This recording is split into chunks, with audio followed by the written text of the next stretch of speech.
Halo, apa kabar? Kali ini kita bakal kupas tuntas soal salah satu musuh besar petani padi di Indonesia, yaitu penyakit BLAST. Ini bukan cuma soal tanaman yang sakit loh, tapi soal nasib panen dan tentu saja kesejahteraan keluarga petani. Nah, biar kebayang seberapa serius masalah ini, kita lihat dulu deh dampaknya. Langsung aja ya kita lihat angkanya. 61%. Wow, ini bukan angka main-main. Ini adalah potensi hasil panen kita yang bisa hilang begitu saja gara-gara serangan BLAST. Bayangin, lebih dari setengah panen bisa ludes. Ini nunjukin betapa gawatnya ancaman ini kalau kita sampai lengah. Oke, pertanyaannya sekarang, gimana cara kita melawannya? Nah, langkah pertama yang paling penting itu ya kenali dulu musuhnya. Ibaratnya ini musuh dalam selimut kan? Kita harus tahu seperti apa gejalanya sejak awal, biar bisa langsung bertindak sebelum semuanya terlambat. Nah, ini dia biang kroknya. Namanya jamur Pyricularia oryza, kadang ada juga yang sebut Pyricularia grisea. Yang bikin jamur ini bahaya banget adalah dia itu nggak pandang bulu. Dia bisa menyerang padi di semua tahap pertumbuhan loh. Dari mulai kita semai benih, sampai padi udah mau panen pun, dia bisa serang. Ngeri kan? Coba kita lihat lebih dekat deh. Serangan BLAST ini punya dua wajah utama. Yang pertama, ada yang namanya BLAST daun. Lihat deh, ada bercak-bercak khas, bentuknya kayak belah ketupat di daunnya. Ini biasanya nyerangnya pas tanaman lagi tumbuh subur, di fase vegetatif. Nah, yang kedua ini lebih fatal, namanya BLAST leher. Orang sering bilangnya patah leher.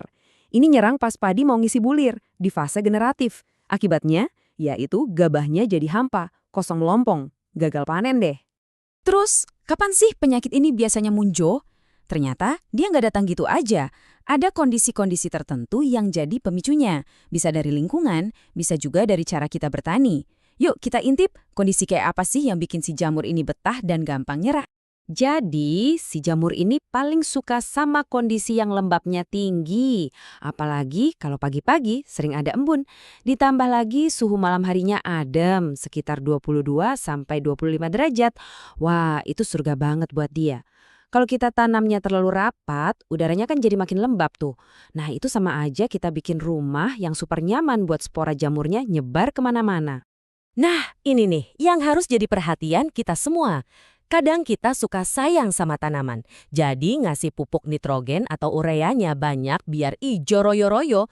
Betul, kelihatannya subur, tapi tahu nggak? Justru itu bikin jaringan tanamannya jadi lebih empuk, lebih lunak. Akibatnya, tanaman jadi gampang banget diserang. Kita kayak bukain gerbang tol buat si jamur BLAST masuk. Oke, kita udah kenalan sama musuhnya, udah tahu juga kelemahannya. Sekarang bagian yang paling ditunggu-tunggu. Gimana cara kita melawan balik? Jawabannya bukan cuma satu cara, tapi strategi pengendalian yang terpadu.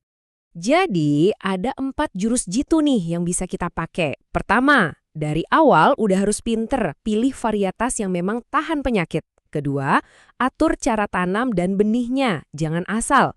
Ketiga, yang tadi kita bahas, pemupukannya harus berimbang, jangan berlebihan. Dan yang terakhir, sebagai senjata pamungkas, kita gunakan fungisida, tapi harus tepat sasaran. Ngomongin soal varietas tahan, ini sebetulnya langkah pertahanan yang paling cerdas dan paling hemat loh. Pencegahan dari awal. Nah, ini ada beberapa contoh varietas yang direkomendasikan pemerintah. Ada seri Inpari dan Inpago. Ini bukan asal sebut ya. Varietas-varietas ini memang sudah terbukti lebih kuat melawan BLAST di lapangan. Kalau serangan BLAST udah terlanjur kejadian, ya mau nggak mau kita pakai fungisida. Tapi ingat, jangan cuma lihat mereknya. Yang paling penting itu bahan aktif di dalamnya. Nah, nama-nama yang ada di sini, azoxystrobin, trisiklazole, dan kawan-kawannya nih adalah bahan aktif yang ampuh buat ngelawan jamur BLAST. Jadi lain kali kalau beli, coba deh balik botolnya, baca labelnya, cari nama-nama ini. Perang melawan BLAST ini kan nggak ada habisnya ya. Tapi tenang, kita nggak sendirian. Para peneliti kita juga nggak pernah berhenti bekerja. Selalu ada inovasi, terutama dalam penciptaan varietas-varietas baru yang ngasih kita harapan buat masa depan pertanian yang lebih baik. Nah, kutipan ini pas banget. Tujuannya yang memang itu, untuk menjawab jeritan hati para petani yang sering banget gagal panen karena penyakit. Contohnya aja nih, ada varietas baru kayak Inpari 50 Hawar. Varietas ini tuh diciptakan khusus sebagai solusi buat masalah ini. Ini bukti kalau riset itu nggak cuma di lab, tapi benar-benar nyoba jawab kebutuhan kita di sawah.